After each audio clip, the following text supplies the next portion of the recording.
ẹ jẹ́ ká farabalẹ̀ ẹ jẹ́ ká tẹ ìwé ẹni tó fẹ́ pè gangan ká gbóhùn wọn.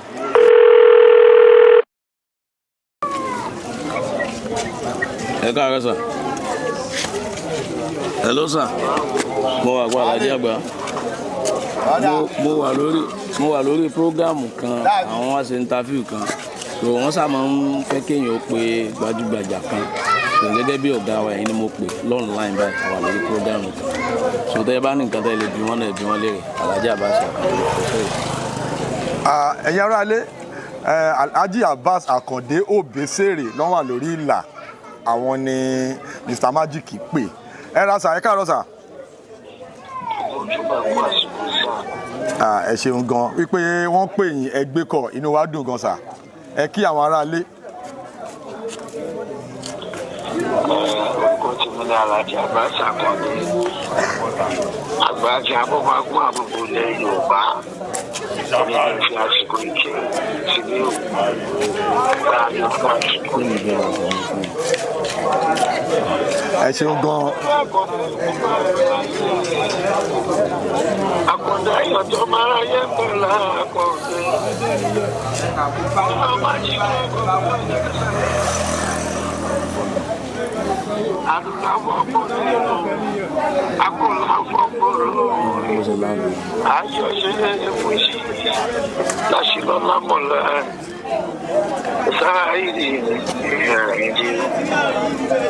ọmọ tó ń sọ lọ́wọ́lọ́wọ́ Magic lóko ọmọ tó ń sọ lọ́wọ́lọ́wọ́ omi tó ń lò fún ẹ ìbàjẹ́ ò fún ẹ aṣíwájú nílẹ̀ àlá fọ́mù nílò àkọlà fọ́mù lórí ti jẹ nìyẹn. ẹ ṣeun gan sà ẹ ṣe gan sà I really appreciate.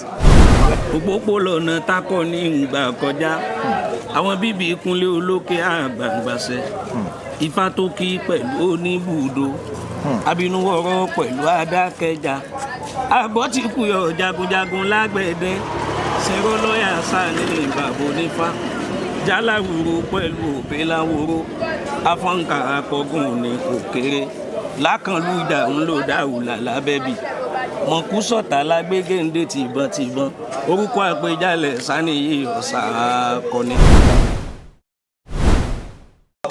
Abẹ́bí náà pé bí báyìí Abẹ́bí ṣe bí ọba lójú Abẹ́bí ṣe bí ọba. tí ìyàwó ẹ ó wá dé ó wá yẹ kó yẹ pé ọ̀gá àwọn ibi iṣẹ́ ó dùn máa fún ọ ní 50 million naira pé kọ̀ọ̀kan yọ̀dí tí ó máa gbà. yóò gbà ó tó yí obi ó ṣe bìlífù èmi yóò gbà ó àjọ pin màá tó mú jù lọ gan oyè ọmọ ẹgbẹ́ olè kẹ́hìndé fi fún ẹ ó yá ìwọ ń Ọlọ́run yóò gbà ó èmi gan mo tún lè ṣèkà fún lórí owó yẹn. kí ló dé. torí obìnrin kálá o. bàbá tó fẹ́ bá wa sọ̀rọ̀. bàbá mi yóò gbà ó. ẹ̀yin náà máa gbà. nǹkan tí mi ò fi gbà ni wípé ó lè gbowó yẹn tán kó padà da ẹ̀kọ́ tèmi gan. èmi ò gbà ó. nígbà mi á fà. nǹkan tó ṣẹlẹ̀ ni pé mi ti gbọ́ nǹkan tẹ́ sọ dáadáa. ok ìbéèrè yẹn ni pé mo fẹ́ gbọ́ dáadáa kò sí wàhálà tíyàwó ẹ bá dé láti ibi iṣẹ́ ó wá jẹ́ kó yẹ pé ọ̀gá àwọn níbi iṣẹ́ ó kàn ní kóun yọ̀dì kóun kàn fi sí òun máa fóun ní 50 million naira lọ́wọ́ kan ṣó máa gbà. ẹyọ kan yẹn náà ni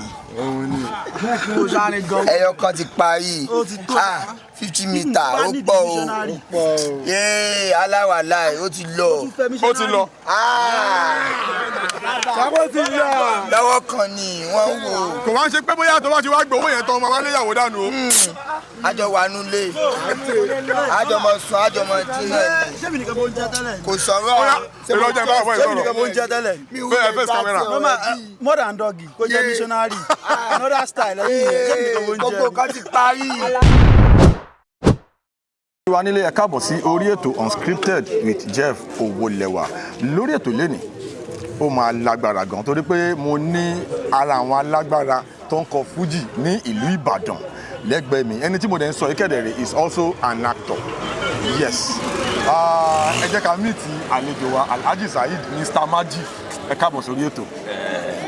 mo kí gbogbo èèyàn mi pátápátá káàkiri àgbáyé níbi tí àsìkò yìí bá bá yín ṣe mọ̀ pé nígbà báyà wà ní Nàìjíríà àwa láàárọ̀ àwọn kan lè wà nírọ̀lẹ́ àwọn kan lè wà lọ́sàn-án bẹ́ẹ̀ àwọn kan lè wà lálẹ́ níbi musa kí gbogbo èèyàn lágbàáyé níbi tí àsìkò yìí bá bá yín pé àkúdédé àsìkò yìí. ẹ jọ onífújì ni wọ́n tún máa ń ṣe fíìmù wọ́n wá fẹ́ kẹ́ fi ohun fújì yẹn mo fẹ́ kẹ́ fi gbé wa débẹ̀. mo kí gbogbo olólùfẹ́ mi tó jẹ́ pé lọ́sàn-án lóru tí a náà ń ṣe Àtọ́ Àyìndé àjọṣewà oníbàjẹ́ kájẹ́ ń sọ̀rọ̀ yìí sàǹtà lọ́wọ́ kan ṣẹ́wárà wọn tí ó bá fẹ́ wà ó kán mọ́ ṣe bà wá jẹ́ tán bá tún wà bà wá jẹ́ àti gbà pé báyé ṣe wà nìyẹn ẹlẹ́mì ìyẹn ni wọ́n ti ní ìyẹn kì í pọ̀yà tó bá pòdò ẹ̀yà wọ́n lè sọ pé ẹ̀ lírí ló pa Magic Logo Saheed Àyìndé kí n lẹ́ẹ̀kan sí. Mr Magic Logo ó yẹ pé ó lágbára gan tó lè mọ̀ ní sọ fún pé lórí ètò lẹ́nu a ti fi ṣúgà àti oyin pẹ̀lú yọ̀ àti fi sí tó máa dùn gan. Magic Logo ẹ jọ ní gbogbo rògbòdìyàn tó wà lágbolé Fuji lẹ́nujọ́ mẹ́ta yìí à ń rí ọ̀rọ̀ ọ̀gá ńlá à ń rọ̀rọ̀ Olúfimọ́ gbàtó tún yá a tún bẹ̀rẹ̀ sí ní rí ọ̀rọ̀ Táyé Currency Alhaji Táyé Currency ó tún yá a tún rí ọ̀rọ̀ àrólé Táyé Currency tó náà ti di Ọpẹ́ Federal nísìn kí ni ẹ rí sọ sí gbogbo rògbòdìyàn tó wà lágbolé Fuji. Adúpẹ́ fọlọ́run ṣe rí iṣẹ́ tí Ọlọ́run bá kà yìí. Magic Logo ẹ jọ àwọn aráalé fẹ́ mọ ibi tá ti bí yín gbà wọlé bẹ̀rẹ̀ iṣẹ́ Fuji wọ́n fẹ́ mú àwọn then gbà wọlé join ní acting nǹkan máa act fíìmù náà. Ìbàdàn ni mí Àyìndé Saheed wọ́n bí mi lòdì Ajíǹbẹ̀ ni mo ti jáde wá òpópó má bẹ̀bì nílé mọ́dà mi ṣùgbọ́n ní táwa bá kọ nílé Olúyọ̀lé àmìlẹ̀ jìnjìn wọ́n ṣe bójú olóhùn ní òjò náà kọ sáwà lọ́mọ Ìbíkúnlé òjò náà kọ sáwà lọ́mọ Ògúnmọ́lá àwa là ń patú méje tẹ́nìkan kan ò parí. Mo ti bẹ̀rẹ̀ ṣe Fuji tí n bá ní káàkà a máa rí bí 35 years. 35 years sẹ́yìn torí mi ju bí ọmọ ọdún mẹ́wàá mélòó lọ tí mo ti ń kọrin gbogbo àwọn tó jẹ́ bàbá tó jẹ́ ẹ̀gbọ́n wa tó jẹ́ nǹkan kan tíwájú wa wọ́n mọ̀ ládùúgbò yìí àdúgbò tí mo ti ń bá yín sọ̀rọ̀ yìí àwa lábẹ́bí tẹ́rìtì Òpó Iyọ̀sà so mo máa ń kọrin pé òjé láyé lóòótọ́ o bẹ́bẹ́ ń bẹ níbẹ̀rẹ̀ Òpópó Iyọ̀sà gangan làlùjọ́nà àlùjọ́nà ẹni ló já jù ká máa lé so bó ṣe rí nìyẹn lórí yẹn ṣé wàá rí tíátà mo ti wà ní line tíátà náà tá a bá ní ká fojú wò ìyẹn náà ti fẹ́ súnmọ́ bíi 30 years ṣe pé sẹ́mọ̀ díẹ̀díẹ̀ ni ẹ̀bùn ti máa ń dàgbà lára èèyàn nígbà tí mo ti ń kéré tí mo ti ń kọrin tí mo ti lẹ́bùn ká ṣe kọ́mẹ́dì ká ṣe ìtàn àwọn díẹ̀díẹ̀ ṣùgbọ́n torí pé àmọ́ níṣẹ́ àmọ́ lọ́nà so orin yẹn ló kọ́kọ́ ṣáájú nígbà tó táìmù kan tí àwọn èèyàn wò pé tí kinní yẹn ń wù mí pé amódẹ lè ṣe kinní náà so tá a bá wá ní pé ká sọ pé bóyá gbà tí mo join ẹgbẹ́ a ti máa lọ bí 20 years later tí mo join ẹgbẹ́ oní tíátà tí mo wá mú yẹn náà bí iṣẹ́. Tabaníkà máa kà ní méní méjì á ti tó bí albums mélòó tẹ́ ti ṣe in the course of your Fuji career. Tabaníkà máa kà ní méní méjì mo ṣe Magic Logo. Magic Logo. Year 2000 million mo ṣe My Time. Year 2003 mo ṣe Tianes èmi àti Táyé Currency. Mo ṣe Happy Anchor. Mo ṣe Opportunity. Mo ṣe Consultant. Mo ṣe Senior Driver. So àti bẹ́ẹ̀ lọ. tó mo ṣe rẹ́kọ̀dù kan ní ọdún tí Gbéjó kú tàbí yẹn ní Ìbàdàn la wà tá a fi kí Gbéjó mi àtàwọn olórin kan. ẹ sọ sí pé ẹ ṣe collabo pẹ̀lú Alhaji Táyé Currency. Bẹ́ẹ̀ni Tianes Táyé and Saheed. Táyé and Saheed. Bẹ́ẹ̀ni. Kí ni ìbáṣepọ̀ tó wà láàrin ẹ̀ méjèèjì? Ṣé mọ̀ pé tí a bá sọ pé Fuman Unity gẹ́gẹ́ bí logo ẹgbẹ́ onífújì èmi ò pàápàá èmi ò ní ẹnì kankan tí mo lè sọ pé ẹni báyìí ọ̀tá mi ni so àjọṣepọ̀ tó dáa ló wà láàrin mi àti Táyé Currency. Lágbolé Fuji gbogbo alamọ nǹkan tó ń ṣẹlẹ̀ àdẹ̀ ń gbàdúrà torí Fuji music èmi máa ń sọ nǹkan kan pé Fuji music is a cultural representation of Yoruba people.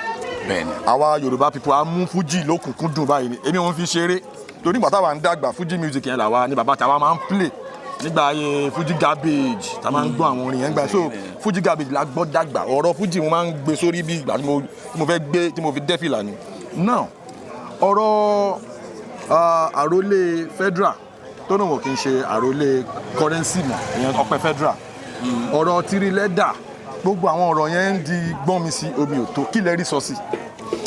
àdúgbò fọlọ ṣe rí ọjà tó bá dáa láyé ń polówó láyé ń kówó lé nígbà tí ìlọsíwájú ń dé bá kálukú náà kálukú ń rò pé báyìí ni ẹ gbé tẹ bá wo táyé currency náà ibì kan ló náà ti bẹ̀rẹ̀ ibi tó ti bẹ̀rẹ̀ nígbà tó fẹ́ sún ó bẹ̀rẹ̀ látọ̀dọ̀ Alhaji Komi Jackson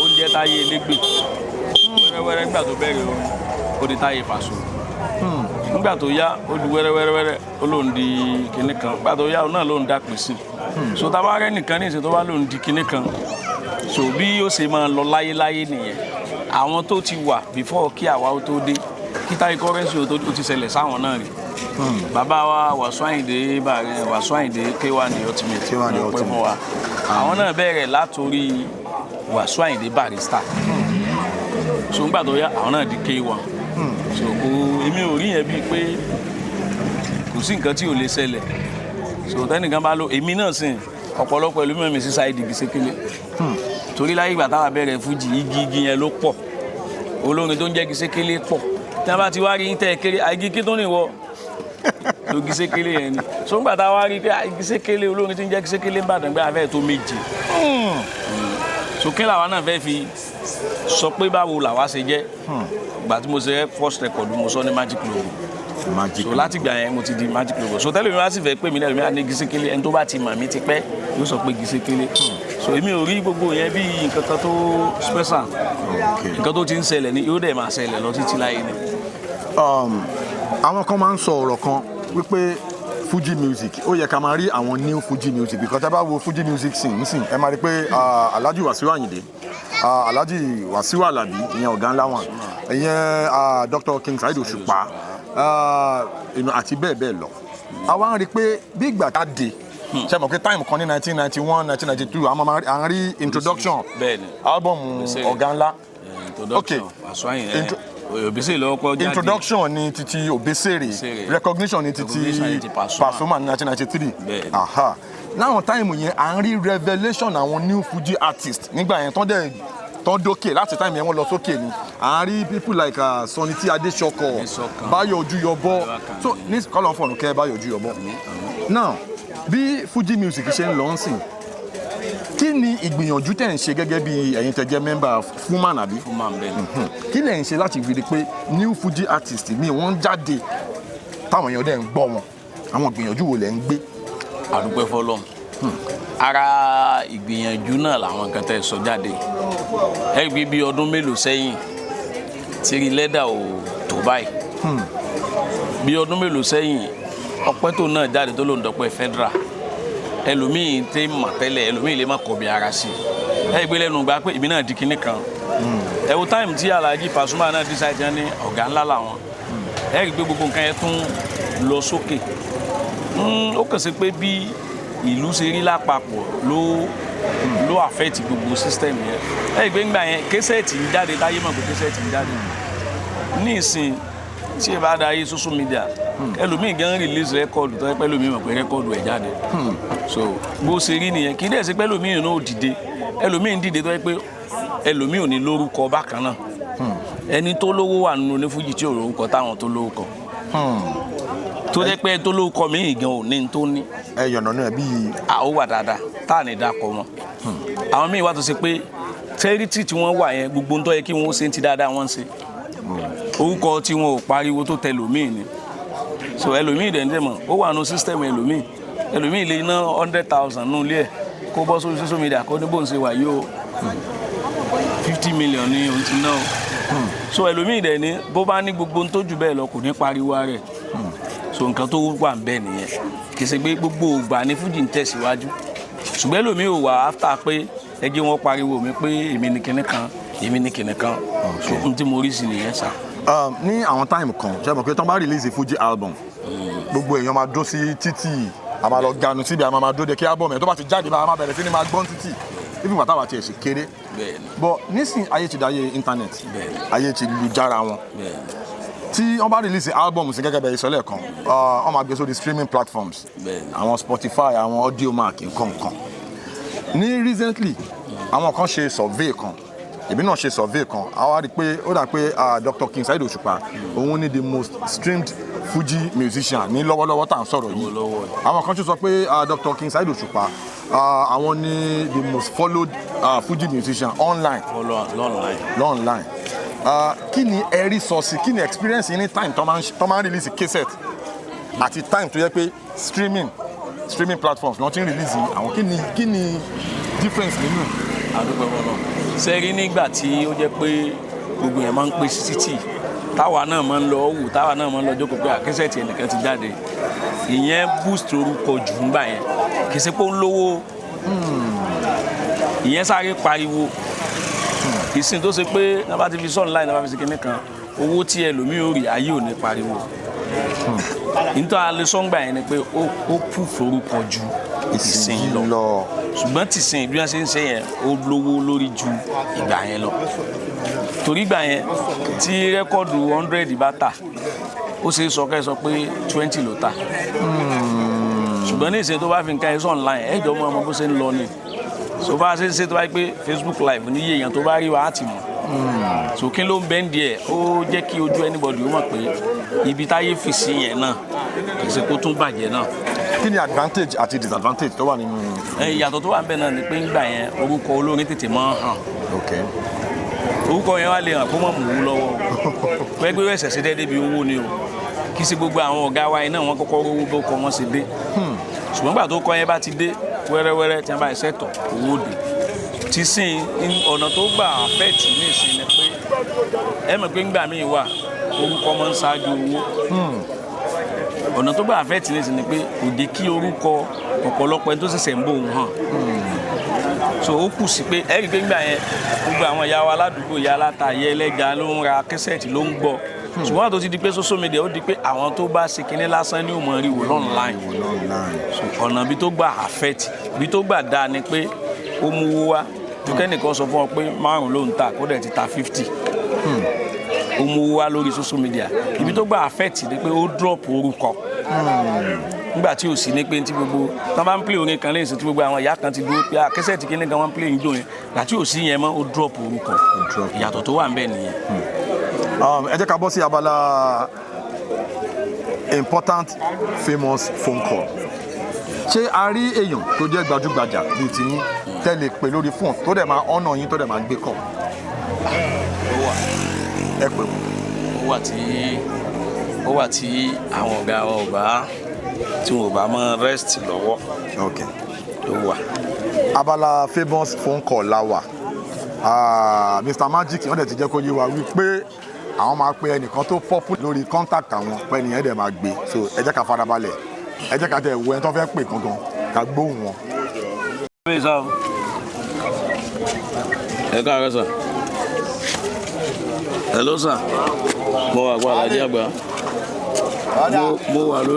Mo wà lórí prógámù kan àwọn wá ṣe interview kan so wọ́n sá máa ń fẹ́ kéèyàn ó pe gbajúgbajà kan gẹ́gẹ́ bí ọ̀gá wa yìí ni mo pè lọ́nláìn báyìí àwa lórí prógámù kan so tẹ́ ẹ bá ní nǹkan tẹ́ lè bí wọ́n náà bí wọ́n léèrè Alájí Abbas Akande. Ẹ̀yin ará ilé Alhaji Abbas Akande Obesere ló wà lórí ìlà àwọn ni Mr Magic pè ẹ ra sà ẹ káàárọ̀ sà. Ẹ ṣeun gan wípé wọ́n pè yín ẹgbẹ́ kọ̀ inú wa dùn gan sà ẹ kí àwọn ará ilé. Orúkọ tí mo ní Alhaji Abbas Akande àgbàjì abọ́gbàgbọ́n àbúgbò ilẹ̀ Yorùbá ní ìfi àsìkò ìkẹ́ sílé ògbà Yorùbá àsìkò ẹ ṣeun gan. Akande ayọ̀tọ̀ máa yẹ pẹ̀lú Akande ọmọ àjíkẹ́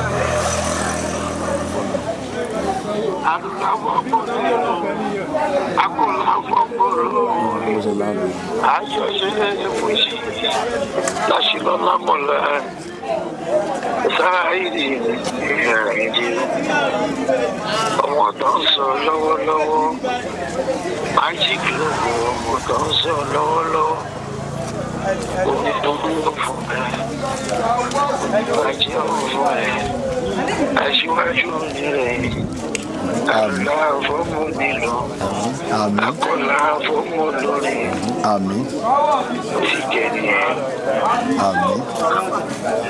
ẹ ṣeun gan sa ẹ ṣe gan sa I really appreciate.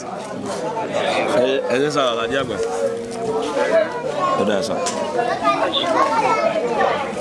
Lẹ́yìn on the court. Ó ní agbára lórí ètò lẹ́ni yìí o. Ẹ̀yin ará ilé ẹ ti rí bí ó ṣe ń lọ ní abala famous phone call. Àlejò wa wọ́n dẹ̀ pé Alhaji Abbas Akande Obesere. Ohun wọn lẹ ti gbọ́ yẹn wọ́n dẹ̀ ti bá yín sọ̀rọ̀ nílé bó ṣe ń lọ òun lẹ ṣe rí yẹn a máa tẹ̀síwájú ní orí ètò ẹ ṣé gan. Now my next question will be ṣé mọ̀ pé nínú career creativity ni iṣẹ́ wa tá à ń ṣe iṣẹ́ oní fíìmù ni iṣẹ́ oní fújì ni kí ni the most challenging experience yín bóyá yàn kan ṣe nǹkan fún yín tó dùn yín tó yẹ pé kíní yẹn ibi tó dùn yín díẹ̀ lè gbàgbé mọ́ that most challenging experience ẹ ṣí ẹ pẹ̀lú àwọn aráalé. àdúgbò fọlọ sẹ́rí oríṣiríṣi nǹkan ló ti ṣẹlẹ̀ kọjá ṣùgbọ́n mi ò ní nǹkan kan tẹ́nì kankan ṣe fún mi pé nǹkan ilé ó dùn mí jù tí mi lè gbàgbé mi ní. ṣé tí nígbà tá a ti mọ̀ pé mùsùlùmí ni mí nígbà tá a dẹ̀ ti mọ̀ yìí pé nínú ayé a mọ̀ ṣẹra wa ni mi ò ní nǹkan kan tẹ́nì kankan ṣe fún mi rí tí mo lè sọ pé kìnìkan mi ò ní. So mo dẹ̀ fẹ́ sọ àwọn tó tún jọ̀gá wa mí náà nínú onífújì ẹnìkan ẹ má bínú pé Alhaji Abbas Akande Obesere la pè ó so torí pé bẹ́ẹ̀mi ṣe wà mí ò ní ẹnìkankan tó jẹ́ ọ̀tá àwọn ọ̀gá wa pọ̀ wájú so Ọlọ́run ní jẹ́ ó bàjẹ́ fún gbogbo wa. Àmín àmín. Ní ìpele sórí question tí mo béèrè yìí kí ni nǹkan tó dùn mọ́ yín nínú jù téèyàn ṣe fún yín. wẹ́ Ọlọ́run jẹ́ àmọ́ rí dáadáa ara nǹkan tó dùn mọ́ wa lójú náà ni nǹkan tó ṣẹlẹ̀ sẹ́mi wípé ẹni tá a pè ó dà pé ojú oorun wọn wà. Bẹ́ẹ̀ni. So àwọn ò dẹ̀ mọ̀ bóyá nǹkan kankan so tí mo bá gbé fóònù kò sí nǹkan tó yẹn fẹ́ ṣe ara nǹkan tó máa ń dùn mọ́ mi nínú jù ni pé nínú àwọn táwọn wò bí aṣíwájú tí a bá ti ń wẹ́kọ̀mù èèyàn so tí Ọlọ́run bá kádàrá pé wọ́n lóore kan tó pọ̀ tí wọ́n ó ṣe ọ̀tọ̀ nìyẹn ṣùgbọ́n orí kan ni pé ẹni tó wò pé ẹni ẹ̀yìn rẹ ni kò pè é kó sì kọ́kọ́ dán ọ lóhùn so ara ó jẹ́ àwọn nǹkan tó máa ń wé mi lórí Ọlọ́run ní bí ó bàjẹ́. Ṣé ẹ ti rí bí ó ṣe ń lọ ní abala tá a wà yìí gẹ́gẹ́ bí onífújì tó gbayì mo fẹ́ kẹ́ fi ohun orin kẹ́ bá wa fi kí àwọn fáǹsì yín kẹ́ bá wa lù wọ́n lọ́gọ ẹnu kẹ́ bá wa gbà wọ́n lọ́rọ̀ yànjú.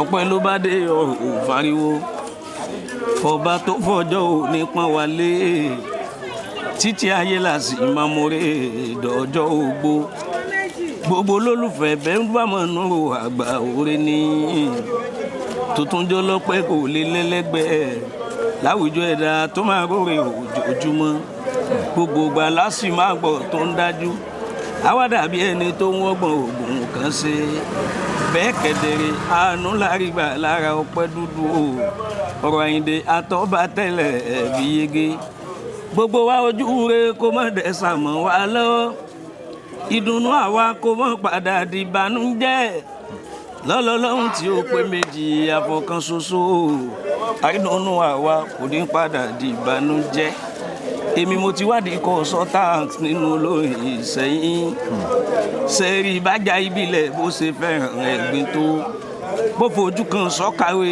àkànlẹ̀ kò ní dúró àgà nínú fíìmù eré olófin Yorùbá tó ń kọ́sọ ayé rẹ̀ mi Àyìndé o ló jẹ́ ndí kọ́ sọ́tàǹt nínú olórin Ìṣẹ̀yìn ayé ọmọ wo mi n ò ní wò yàn mo mú tèmi ìtọ̀run wá o kọ́sọ́tàǹtì ṣèdọ́mọ ti dé o ẹ̀sà ti gbé o ẹgbẹ́ o àìlómi nílé sálámàndé sùn àìlómi nílẹ̀ ló mú olórin ká lòlò ó bá jẹ́ torin yẹn wà lọ́ọ̀kan sì ṣèdọ́ bó ṣeré tíátà Saheed ògbẹ́yìn o ọ̀nà kọ́nà tó jẹ́ tẹ́tàtẹ́mẹ̀ntì consultant tó mọ̀ nípa ẹ̀ ní mí.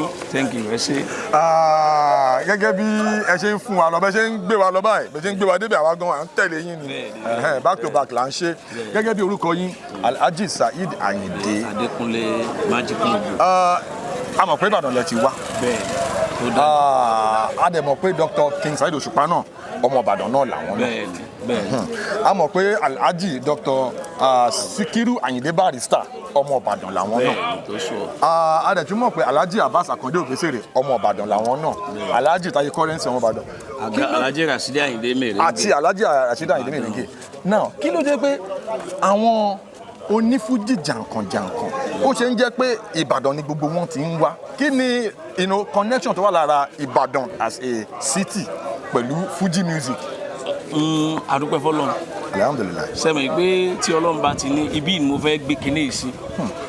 Ẹ rí i pé nínú Yorùbá tá a máa ń sọ káàkiri àgbáyé gan Yorùbá Ìbàdàn ló sọ jù. ó gangan ni traditional. Tẹ́ bá fẹ́ kọ lẹ́tà àwọn Yorùbá kan bẹ tí ò ṣe kọ lẹ́tà. So nígbà tó dé jẹ́ pé Yorùbá àṣà wa gangan ni Fuji gbé lọ́wọ́. So ibi tí Ọlọ́run wa ti ní kó dìde yẹn tó yẹ pé Ìbàdàn ni bàbá yẹn dẹ̀ ni wọn ò jẹ́ tán wọ́n ti jayé kù fún gbogbo ọ̀pọ̀lọpọ̀ onífújì. So ló fi rí bẹ́ẹ̀ pé èyí tó pọ̀ jù Tiri Lẹ́dà Ìbàdàn, Ọpẹ́ Federal Ìbàdàn, Saidon Tukamaru Ìbàdàn, Fatima Cinderella Ìbàdàn, bẹ́ẹ̀ lọ Ìbàdàn pọ̀ tó jọ̀gbọ́ onífújì. So now ẹ sọ̀rọ̀ kan lẹ́ẹ̀kan pé agboolé Alhaji Abbas Akande Obesere kò jìnnà síbi táwa yìí. Jìnnà síbi táwa yìí. Ṣé lè mú wa dé bẹ́ẹ̀? Ilé wa ni gbogbo ẹ̀. Ilé wa ni gbogbo ẹ̀. Then láfikún máa fẹ́ kẹ́ àdúgbò yìí ibola wa yìí Abẹ́bí ló ń pè bí. Bẹ́ẹ̀ni. Ṣé ẹ lè mú wa round káti ẹ̀ káwọn ará ilé kan rí gbogbo bó ṣe ń lọ? Abẹ́bí ìyá àti gbogbo ẹ̀ mo ti fi sọ pé orin kan mo ní kì í sorúkọ òpópó-lọ́nà tákọ̀ ní ìgbà kọjá àwọn bíbí Kúnlé Olókè àgbàǹgbàṣẹ Ifá tó kí pẹ̀lú oníbùdó abinúwọ̀rọ̀ pẹ̀lú Adákẹ́jà àbọ̀ tí kú yọ jagunjagun lágbẹ̀dẹ ṣẹ̀rọ lọ́yà sáni ìbàbò nífà jálàwòrò pẹ̀lú òbẹ́láwòrò afọ́nkà akọgùn ní òkèrè lákànlú ìdá ń lò dáhùlà lábẹ́bí mọ̀kú sọ̀tà lágbégéńdé tìbọn orúkọ àpèjálẹ̀ sáníyé ọ̀sà akọni torí gbogbo tẹ́rìtì wa tá a wà yìí òpópónà ni wọ́n máa ń pè. Òpópónà. Kò síbi tí wọ́n fi ń sọ pé òpó kò síbi tí ń jẹ́ òpó òpópónà yí ọ̀sà yẹn jagunjagun ńlá ni. Ó wá dàbí àpẹẹrẹ èèyàn ní jẹ́ yí ọ̀sà kó wọ́n máa ní òbí tí wọ́n gbà kọjá nù. So àwọn jagunjagun míì náà tuntun wá dé bá ń bẹ̀ òpópónà tí gbogbo wọn fi ṣe ojú ọ̀nà yìí. So bí ilé kọ̀ọ̀kan ló ní àwọn ibi tó jẹ́ pé jagunjagun kọ̀ọ̀kan ló tẹ̀ dó. Òpó ta máa ń gbọ́ yẹn òpópónà ni. Òpópónà yí ọ̀sà. Ó ní agbára. Yí ọ̀sà yẹn ni jagunjagun ńlá kan nílùú Ìbàdàn. Now ẹ̀yin tèmi a máa lọ on tour gbogbo àdúgbò tó ń sọ yìí a máa bá àwọn èèyàn tó wà ń bẹ̀ sọ̀rọ̀ àwọn tán àbí báwo ni. Bẹ́ẹ̀ni. Ẹ jẹ́ ká lọ. Àdúpẹ́. Ẹ jọ kí ló pé. Abẹ́bí náà pé bí báyìí Abẹ́bí ṣe bí ọba lójú Abẹ́bí ṣe bí ọba. Ẹ ṣáà ti gbọ́ Abẹ́bí ṣe bí ọba. Gbádùn Scott tó wà bí lójú Abẹ́bí. Ok, ẹ jẹ́ kí n béèrè question kan tí ìyàwó yín tẹ like tó bá dé láti ibiṣẹ́ tó wá sọ fún yín pé ọ̀gá àwọn kan fẹ́ fún òun ní 50 million naira kóun kan fún dọ́gì ẹ dẹ̀ ní ìdánwò yẹn gan tó rẹ fẹ́ sanwó ilé ẹ fẹ́ sanwó school fees ṣé má gbà. Bàbá mi lè gbà o ọjọ́ ọ̀la mi lè gbà o. Ọ̀ lè gbà. Èmi ó gbà tèmi o. Ẹgbẹ́ wa. Ẹni sùúrù ẹ dúró. Ọ̀rọ̀ tí mo béèrè jẹ́ kí n tuntun sọ o. Tí ìyàwó ẹ̀ ó wá dé, ó wá yẹ kó yẹ pé ọ̀gá àwọn ń bi iṣẹ́, ó náà máa fún ọ ní 50 million naira pé kọ̀ọ̀kan yọ̀dí tí ó máa gbà. Èmi ó gbà o tó yí omi ò ṣe bìlífù. Èmi ó gbà o. Àjọ pin màá tó mú jù lọ gan. oyè ọmọ ẹgbẹ́ olè kẹ́hìndé fi fún ẹ. ó yá ìwọ ń kọ́. Ọlọ́run yóò gbà o èmi gan mo tún lè ṣèkà fún lórí owó yẹn kí ló dé. torí obìnrin kálá. pàdé tó fẹ́ bá wa sọ̀rọ̀. bàbá mi èmi ò gbà o. ẹ̀yin náà máa gbà. nǹkan tí mi ò fi gbà ni wípé o lè gbowó yẹn tán kó padà da ẹ̀kọ́ tèmi gan. èmi ò gbà o. nígbà mi á fà. nǹkan tó ṣẹlẹ̀ ni pé mi ti gbọ́ nǹkan tẹ́ sọ dáadáa. ok ìbéèrè yẹn ni pé mo fẹ́ gbọ́ dáadáa kò sí wàhálà tíyàwó ẹ bá dé láti ibi iṣẹ́ ó wá jẹ́ kó yẹ pé ọ̀gá àwọn níbi iṣẹ́ ó kàn ní kóun yọ̀dì kóun kàn fi sí òun máa fún òun ní 50 million naira lọ́wọ́ kan ṣó máa gbà. ẹyọ kan yẹn náà ni ẹyọ kan ti parí 50 mítà ó pọ̀ o aláwàlá ó ti lọ. ó ti lọ. sábó ti lọ. lọ́wọ́ kan ni wọ́n ń wò. kò wá ń ṣe pé bóyá tó bá ti wá gbowó yẹn tán ọmọ wa léyàwó dànù o. àjọ wà nulẹ̀ àjọ mọ̀ sùn àjọ mọ̀ dín náà ni. sẹ́mi nìkan bó ń jẹ́ tẹ́lẹ̀. kò sọ̀rọ̀. èrò ọjà ìbára fún ẹ sẹ́mi nìkan bó ń sọ̀rọ̀. jẹ́ tẹ́lẹ̀. face camera. more than doggy kó jẹ́ missionary another style ẹ̀yìn yẹn sẹ́mi nìkan bó ń jẹ́. gbogbo kan ti parí káwa gbowó ló kù àgbà wà lẹ̀ ó yá tó bá jẹ́ dọ́là tún ni ó tún wà. mo gbọ́ ní tó sùúrù. máa nídìí ọlọ́nu ẹ̀ ọlọ bíi ti báwo. ọlọ́nu ẹ̀ ó yá kó tún ó yá ó tún lè bímọ fún un tó bá tún fọ ọmọ ó yá èmi ò tó wáyé ní 50 million ó lè fẹ́ mi tó 5 million. sẹ́rí reason tèmi fi sọ pé èmi ò lè gbà because everything with reason why. kí ni reason. bàbá tó bí èmi máa ń sọ fún èmi gángan fúnra mi mo ní future mo lógo. ó ti yé táànù yẹn bá máa wá kò ní wá ń bi tó ti nira rárá ọ̀rọ̀ obìnrin délé ó ní bó ṣe máa jẹ́ lóòtítọ́ ó lè gbowó yẹn kó yá o ẹlòmíì lè máa rò pé bí mo ṣe sọ pé mi ò lè gbà yẹn pé ṣé mi ò nídìí owó ni mo nídìí owó ju ìyá ẹ lọ mo nídìí owó ju bàbá ẹ lọ mo nídìí owó ju gbogbo generation wọn lọ. ok ní sùúrù ní sùúrù dúró ok tí ìyàwó ẹ bá padà wá dé lọ́jọ́ kejì tó sọ pé ọ̀gá àwọn fẹ́ offer àwọn ní 100 million naira kó nǹkan yọ̀dí ṣó máa gbà má parọ́. àní mi ò ní gbà sẹ́ bàbá owó yẹn máa tán. 100 million naira. mi ò ní gbà àánú yẹn máa débò mi ò lè gbà. kó kàn yọ̀dí lásán. bàbá mi ò lè gbà. àní mi ò lè gbà owó yẹn lèyàn máa gbẹ̀yàn mọ́ nǹkan mi tó máa tẹ̀yìn owó yẹn jáde. irọ́ kọ́kọ́ fún lẹ́yọ kan. bàbá làákàyè tí mo fi ń sọ̀rọ̀ ó yàtọ̀ sí ọ̀rọ̀ owó yẹn gangan èyí tó wà lẹ́yìn òfò jòjò lọ́nà tó wà lẹ́yìn ẹ̀ ó ní mò ń sọ ibi gan ológo ni èmi gan mọ̀ nǹkan tí mo lè ṣe. ìjẹ́ yẹn kankan la fẹ́ mọ̀. kò yé mi náà ni. ìtọ́wálẹ̀ yẹn fà ó jèjì lọ. ìjẹ́ yẹn kankan la fẹ́ gbọ́. àwọn àfáà gan mọ́ ṣe bẹ́ẹ̀ àwọn abíyá ayé ta wà àwọn àfáà gan ṣe bẹ́ẹ̀ tán jù owó. mi gbọ́ dáadáa. àfáà gan ṣe bẹ́ẹ̀ ẹ lọ gbé fún lèmọ̀ ẹ bèèrè lọ́wọ́ lèmọ̀ mú ló sọ bẹ́ẹ̀ ẹ bèèrè lọ́wọ́. ìmọ̀ wà bí sátì lẹ́nu. ìmọ̀ wà bí báyìí ẹ bèèrè lọ́wọ́ àfáà nìyẹn ẹ lọ gbé fún wọn àfáà nìyẹn bàbá adájọ́ bàbá ẹjọ́. ó dà ẹ̀yin tèmi. kò sí bó ṣe fẹ́ jẹ́ kò sí bó ṣe fẹ́ gba owó yẹn kò sí bó ṣe nídìí owó tó fẹ́ gba owó yẹn obìnrin yẹn wàá padà lé ẹ máa padà jà nítorí pé kí ni ìmí títí létí àwọn gbẹ̀gìrì tójú bá kú ọkàn ní kú òun ẹgbẹ́. mo nídìí owó ní bá nídìí owó ní ẹ̀rẹ̀ ń wọ ẹsẹ̀ lójoojúmọ́ kí wá ní ibo rà ní òde gbà wọlé ẹ̀rẹ̀ ń wọ ẹsẹ̀. kí ló tó gbẹ̀ ṣe. mẹ́rẹ̀ẹ̀rẹ̀ ń wọ ẹsẹ̀ kò síbi táwọn òde gbà wọlé àánú ta ẹ̀ jáde nìyẹn. ẹ máa gbọ́ number one obìnrin yẹn ẹ̀ bá ní fẹ́ jì normal nìyẹn o. àwọn ọmọ yẹn àwọn mọ́lìdì commercial. wọ́n ti ń do before kẹ́ tó fẹ́ tó bá dẹ̀ tún ń do after that tó fẹ́ náà normal thing. kí ló pè é sìn. àwọn mọ́lìdì commercial. ẹ bá wa yànnà náà commercial yẹn kò yé mi. àwọn ọmọ jack ó dàbí mọ́tò elérò ni àwọn mọ́tò commercial tó ń gbé yàn káàkiri. Danfo. ó dàbí universal àwọn mọ́lìdì universal. ẹ mọ ike tọ normal. ẹ mú mọ kétọ. kí ni ike tọ. tọ́ máa ń tọ̀ sí. kò ṣe é tọ. ẹni sùúrù. ẹni sùúrù. àwọn àgbàlagbà ti bá wa dá sétò ṣé ń gbọ́ ẹ jọ̀ọ́ ẹ jẹ́ ká mí tì í kí lórúkọ yín. orúkọ tèmi ni Alfa Sarafadeen Amsat. ok lábẹ́bí ọ̀kan tí à ń béèrè ni pé tí a béèrè lọ́wọ́ arákùnrin pé tí ìyàwó ẹ̀ bá dé láti ibi iṣẹ́ tó bá sọ fún pé ọ̀gá mi ń bi iṣẹ́ o ó kàn fẹ́ jẹ́ ń bẹ̀ lẹ́ẹ̀kan kó fóun ní 50 million naira mo wá ní ṣó máa gbà arákùnrin ni ó máa gbowó ẹ̀sà kí lẹ́yìn máa ṣe tó bá ṣẹlẹ̀ sẹ́yìn. ní tèmi ó sọ fún ni pé kò bá ti mọ̀ sọ kọ́ lọ ṣe kó dẹ̀ gbowó wálé.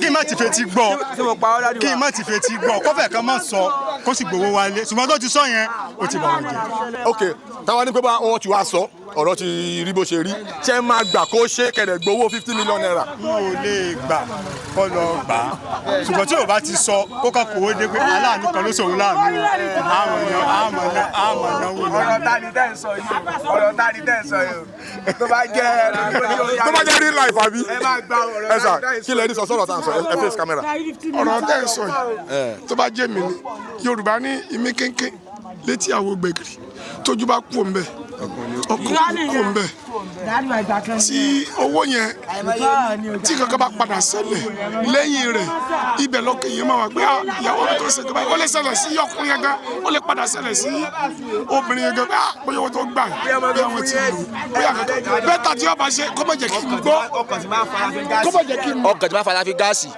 tó ń fa kànáà tó ń gbọ́jà yóò kó mbẹ́. face camera. ọjà tó bá fara fi gáàsì ọkàn tó bá fara fi gáàsì tó ń fa kànáà tó ń gbọ́jà yóò kó mbẹ́. àwọn kan yẹn ò dáa ọkàn tó ń jẹ skọ́ọ̀sì. àwọn mi sífìtì àwọn tó lè rí ṣọ́ọ̀tì yìí. ọkàn tó ń jẹ skọ́ọ̀sì. ìyẹn lè ti gbàgbé pé nǹkan kan ṣẹlẹ̀ gẹ́sẹ̀. aláwàlá ẹ̀ tí mo ti jẹ kànáà mi ní gbọ́n kankan. ọmọ olú 225 ló máa rántí obìnrin. aláyé mo bí lórí ìgbàgbọ́ gbogbo nǹkan ló máa set. kò sí wàhálà àti báṣẹ yẹn àbí. gbogbo nǹkan máa set aláàánú lọ lọ́rùn àwọn ò lè má rí. àwọn èèyàn gbọ́ ọkùnrin yẹn gan máa wò ó pé èèyàn gan kò sí ìfẹ́ àwọn nǹkan kan dẹ̀wà tó yẹ pé lọ́jọ́ iwájú èèyàn máa padà ní. ó ti padà yé mi ẹ jẹ́ ká wọnú àbẹ́tẹ̀ lọ ẹ jẹ́ à lọ.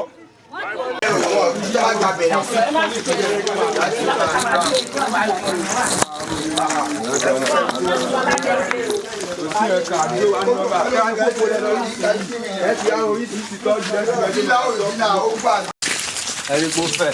abẹ́bí náà la wà yìí. agbórí afọ́nkà la wà.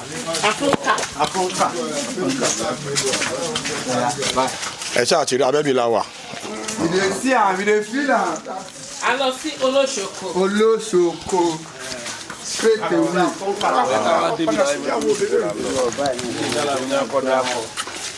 tó a máa dé ti bí a máa gbàdé náà. ṣe Ìyábàdàn ilé olówó ń búwọ́. owó ń búwọ́ ibi tó yà náà ilé owó ń búwọ́. This is ilé owó ń búwọ́. Yes, this is Owó ń búwọ́'s house, one of the richest men in Ibadan. Yes, so mo kí yín o. Okay. Okay. Ẹ ra sà, ẹ ra mà, ṣé wàá pa? Brother mi, kí ló happen? So inú Ìbàdàn náà la wà òpó ilé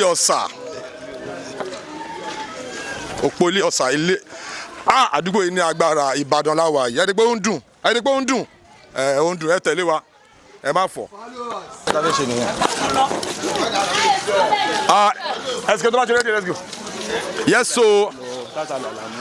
so ẹ ṣáà ti rí bó ṣe ń lọ agboolé the legendary Ajálárúrú ibẹ̀ la wà yìí agboolé yìí gangan ni Alhaji Akande Obesere ti jáde ṣé mo parọ́ Mr Magic Logo agboolé yìí ni Alhaji Abbas Akande Obesere ti jáde one of the most powerful egungun ní Ìbàdàn ibẹ̀ la wà yìí ṣé mo parọ́ màmá ẹ ra mà so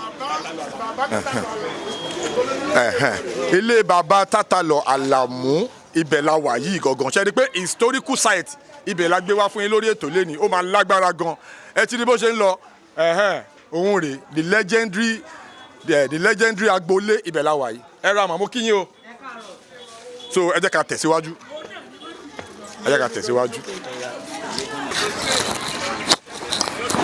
yes so ẹ̀yin tèmi ẹ ṣáà ti rí one of the most historical sites nìbàdàn òun la wà yìí agboolé Ajálárúrú one of the most powerful egungun nìbàdàn ibẹ̀ la wà yìí ẹ jẹ́ kí n tún wá gbé yín débẹ̀ agboolé ta wà yìí ni Alhaji Abbas Akande Obesere ti jáde in fact ilé bàbá wọn òun gangan lẹ́ ń wò lọ́ọ̀kan yẹn a máa gbé yín débẹ̀ ẹ máa rí bẹ́ẹ̀ ni a máa celebrate àwọn legends wa nǹkan tá à ń ṣe gangan lórí ètò nìyẹn ẹ ra màmú kí yín mà ẹ ra bàbá ìjọkọ pẹ̀lú mà so ẹ̀sìnké gbé mi débẹ̀ ọmọ ìyá mi alpha so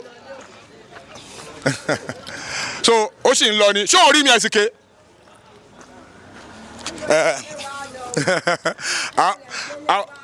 àìrọ̀ àgbélé ìlọ̀bì kankan kan ń wo gbogbo bí àdúgbò ṣe rí ni agboolé jálá so ẹ ṣáà ti rí bí ó ṣe ń lọ agboolé jáláruru egungun jáláruru agboolé wọn la wà yìí ebi báyìí dẹ̀ ni ilé baba Alhaji Abbas Akande Obesere gangan ilé yìí òun lẹ̀ ń rí yìí à ń fún yín láwọn historical site yẹn kí lè má gbé yín débẹ̀ bó ṣe ń lọ báyìí òun la ṣe ń tẹ̀lé ẹ má fọ̀ lórí ètò náà ni Unscripted with Jeff Owólẹwà ó sì ń lọ ó sì ń lọ ó sì ń lọ.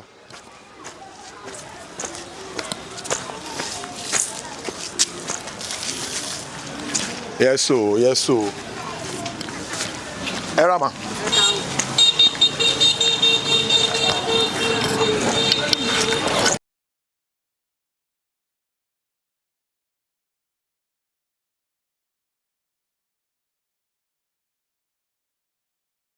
Please subscribe to my YouTube channel and press the notification button.